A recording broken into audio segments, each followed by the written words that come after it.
Urban FM 104.5. Urban FM 104.5. Vous êtes sur les 104.5 Urban FM, la station urbaine, et vous écoutez le The Fresh Morning on avec Moslem. On parle de politique. Oui, on parle de politique. Rebonjour tout le monde. On parle de politique comme à l'accoutumée pour parler de l'actualité. Une actualité qui est quand même un tout petit peu, on va dire, brûlante. Ah bon? Oui, c'est-à-dire qu'il y a une certaine émulation en ce moment. Ah, parce que quand tu dis brûlante, c'est la partie là où les gens qui t'écoutent là, qu'est-ce qu'il va dire ce matin?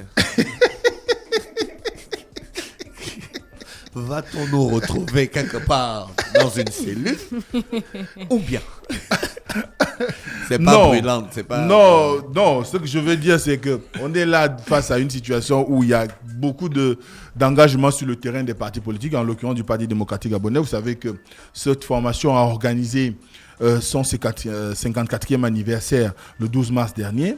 Et à ce titre-là, on s'attendait bien qu'il y ait des déclinaisons en ce qui concerne les célébrations en différé dans chaque circonscription politique de cette formation politique.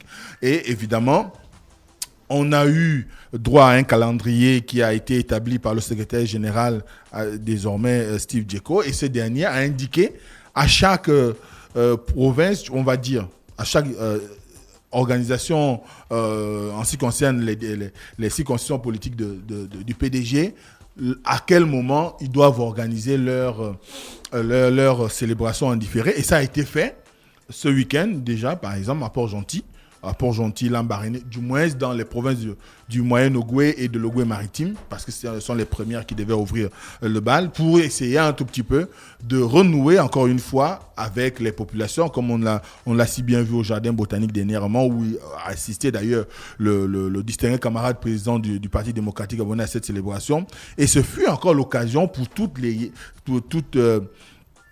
composantes du Parti démocratique gabonais, des provinces du Moyen-Ogooué et de l'Ogooué-Maritime, de se retrouver, de discuter, de voir comment et dans quelle mesure ils pourraient s'organiser pour pouvoir aller, on va dire, au-devant de 2023 pour défendre leur distingué camarade président au cas où ce dernier se présenterait officiellement. Quoique, comme on l'a dit en interne, il avait déjà annoncé qu'il sera là et il sera là même au-delà. Donc, à ce moment, on voit bien qu'il y a un mouvement d'ensemble, un mouvement d'ailleurs qui a commencé depuis décembre. Vous vous souviendrez qu'à Bitam, il y avait eu les PDGistes qui s'étaient retrouvés lors d'une rencontre départementale au cours de laquelle l'édile de la ville de Bitam, qui avait d'ailleurs été le premier à inviter le distingué camarade président du PDG, Ali Bongo Ondimba, à se présenter ou à se porter candidat à sa propre succession.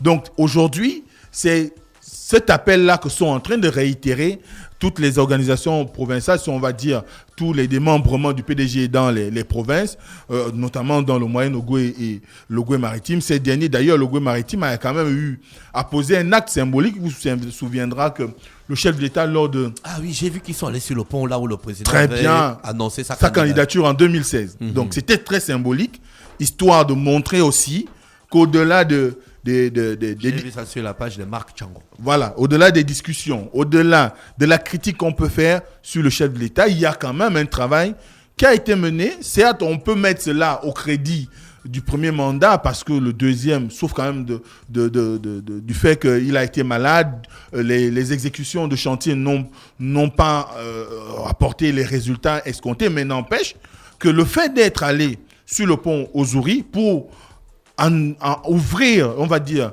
l'organisation des manifestations dans la province, c'était une manière pour les PDGistes de rappeler que le chef de l'État, au-delà de tout, est sur le terrain et il a, à sa manière, essayé jusqu'à maintenant d'inscrire son nom dans l'histoire de la construction du Gabon, mais aussi vers le cheminement qui doit mener à l'émergence. Et le pont d'Ozouri aujourd'hui, ça devient un monument, aussi bien pour la province de l'Ogooué-Maritime, qui était jusqu'à hier encore une province enclavée.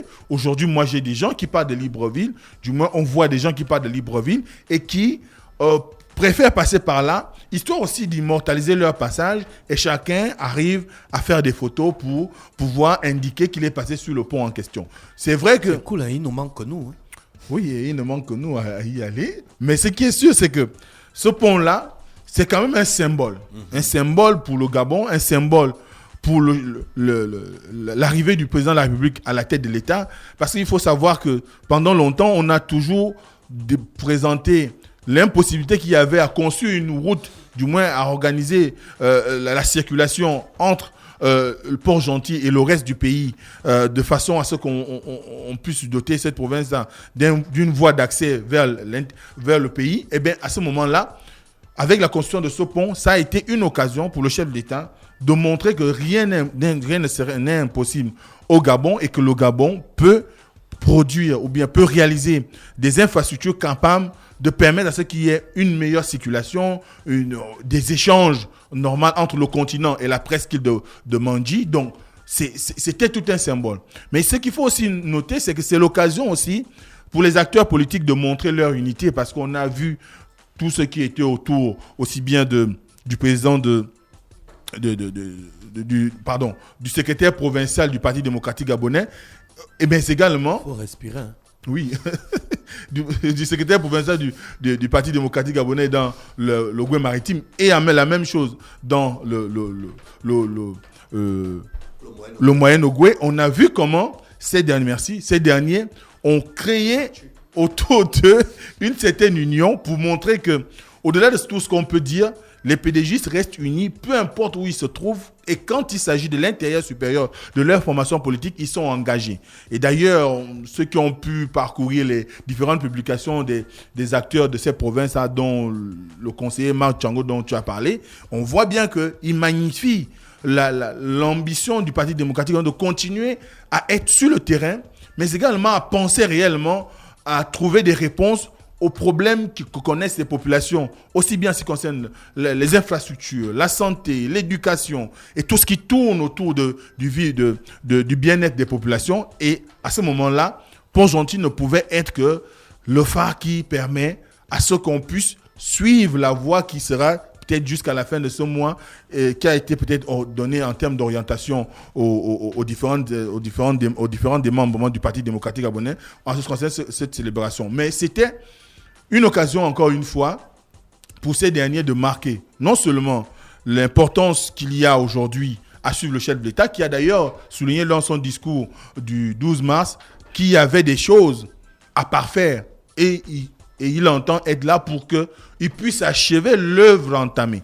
Donc à ce moment-là, se mettre sur le pont d'Ouzouri pour faire on va dire, pour entamer les célébrations, c'était un acte symbolique et un acte de grande importance pour la suite des festivités du PDG. Dans le Moyen-Ogoué, c'était pratiquement pareil. C'est vrai qu'on a vu beaucoup plus une situation où chacun organisé dans son département. On a vu par exemple la ministre Mekam aller en Djolé, où elle a réuni un grand nombre de personnalités pour pouvoir l'accompagner dans cette célébration. Donc, on va avoir comme ça tous les week-ends qui vont suivre jusqu'à la fin de ce mois ou du mois prochain. On verra comment les membres du Parti démocratique gabonais vont s'illustrer sur le terrain pour pouvoir rassembler les troupes, parce qu'on est quand même à l'orée des élections générales et cela doit permettre à ce que chacun puisse mettre du sien pour essayer un tout petit peu de ramener les populations qui étaient parties, qui étaient désemparées, les gens qui se posent des questions, dont les indécis, les ramener et faire en sorte que ça assure peut-être la victoire cash à laquelle a appelé le distingué camarade président de cette formation politique, et qu'au final, on se retrouve dans une situation où les appels à candidature, parce que ça aussi c'est important de le souligner, ces appels à candidature, on espère simplement qu'elles ne resteront pas lettres mortes et qu'elles parviendront à toucher la corde sensible de leur distingué camarade président pour qu'ils puissent se présenter à nouveau à l'élection présidentielle de 2023. Donc on verra. Mais n'empêche que pour maintenant, ils sont en situation de célébration et c'est d'autant plus intéressant pour ceux qui observent la vie politique du pays. Ça permettra de juger de la pertinence du discours des PDJ sur le terrain. Ensuite, on a le RPG, le Rassemblement pour le Gabon, qui lui également mène actuellement une campagne auprès des leaders religieux.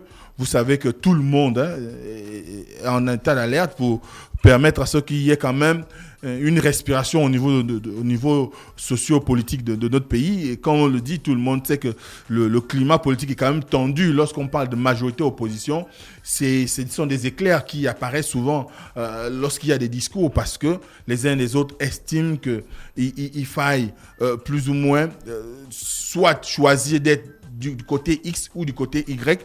Et à ce moment-là, il y a aussi que l'environnement de crise qui s'est installé, aussi bien sur le plan économique que social, le chômage des jeunes et tout le reste, sont quand même un cocktail qui ne peut pas garantir une certaine sérénité chez les acteurs politiques. Donc, Laurent Anguemezui, qui est le président du Rassemblement pour le Gabon, est allé vers les leaders religieux pour leur présenter un cahier de charge qui est de... Le RPG, c'est pas le parti de Mbabesol.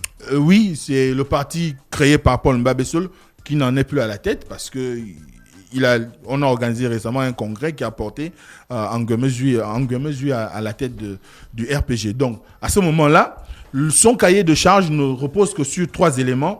Le premier élément, évidemment, c'est de faire en sorte que, au niveau des leaders religieux, qu'ils soient des acteurs pour le plaidoyer pour la paix, mais qu'ils soient aussi ceux qui peuvent travailler à la médiation, mais également qu'ils accompagnent les acteurs politiques à asseoir une culture de paix, une culture de démocratie au sein de notre pays. Parce qu'il estime que le chrétien est d'abord essentiellement quelqu'un qui a un attrait particulier pour la justice. Donc, si on est chrétien et qu'on est épris de justice, ce qu'il faudrait faire, c'est de s'engager politiquement, parce que l'environnement socio-économique et socio-politique ne donne pas des gages d'une certaine crédibilité en termes de stabilité maintenant et peut-être après, et qu'on pourrait arriver à une situation de blocage que si les leaders religieux chrétiens ne s'engagent pas, et bien à un moment donné, on peut tomber dans une crise quand même assez importante, assez difficile à gérer, et qui ne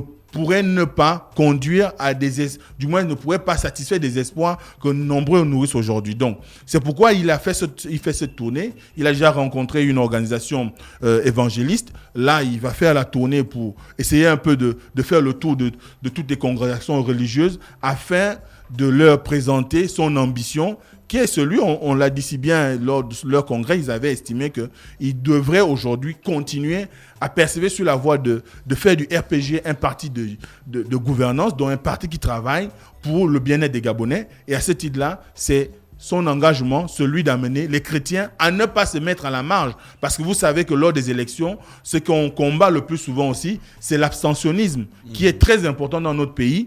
Et le fait que les chrétiens, du moins les leaders religieux, ont quand même une masse de population qu'ils gèrent et qui sont des possibles ou des éventuels électeurs, cela doit leur permettre de s'engager et de prendre position pour le Gabon, peut-être pas pour le RPG, mais pour le Gabon, pour faire en sorte qu'ils soient des acteurs qui vont militer pour la préservation de la paix, pour le dialogue, et pour faire en sorte que finalement, l'ensemble des Gabonais vivent dans un climat de sérénité comme ça a toujours été le cas. Donc c'était son action sur le terrain ces derniers temps pour essayer d'amener les leaders religieux à se joindre à son initiative qui est celle de préserver la paix sociale au Gabon.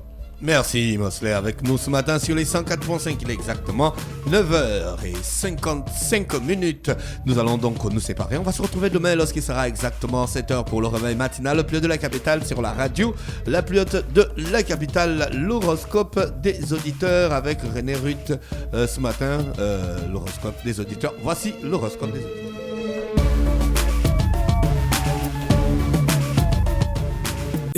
Urban FM 104.5.